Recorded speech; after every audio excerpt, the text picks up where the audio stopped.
Supreme court के जज आए दिन अपने बयान को लेकर चर्चा में रहते हैं। बीते दिन सुप्रीम कोर्ट के जज जस्टिस बीवी नागरत्ना ने नोटबंदी पर सवाल उठाए। उन्होंने कहा कि नोटबंदी से काला धन सफेद में बदला गया।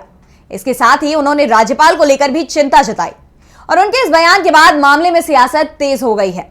तो क्या है पूरा मामला? जस्टिस नागरत्ना ने नोटबंदी को काले धन को सफेद करने का जरिया क्यों बताया?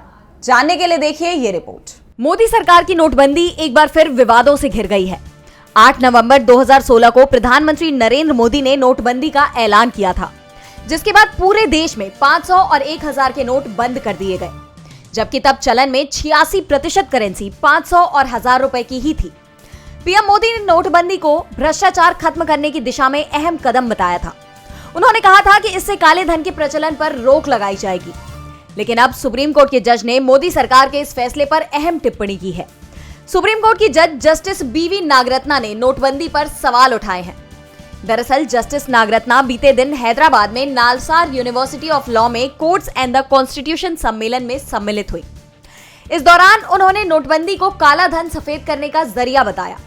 उन्होंने कहा, उस मजदूर की कल्पना कीजिए जिसे रोजमर्रा की जरूरतों के लिए नोटों को बदलना पड़ा।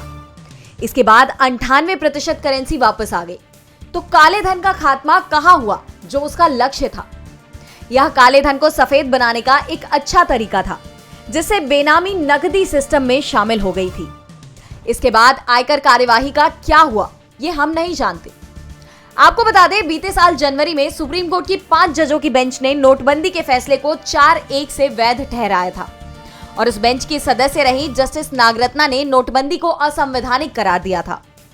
इस दौरान उन्होंने राज्यपाल और राज्य सरकार के बीच तनाव को लेकर भी चिंता जाहिर की है। उन्होंने कहा कि अब यह चलन बन गया है कि राज्यपाल द्वारा बिलों को मंजूरी देने में चूक या उनके द्वारा किए जाने वाले अन्य कार्य मुकदमेबाजी का मुद्दा बन जाते हैं। यह एक गंभीर संवैधानिक पद है और राज्यपालों को संविधान के अनुसार काम करना चाहिए ताकि ऐसे मुकदमे कम हो। टीवी लाइव की रिपोर्ट।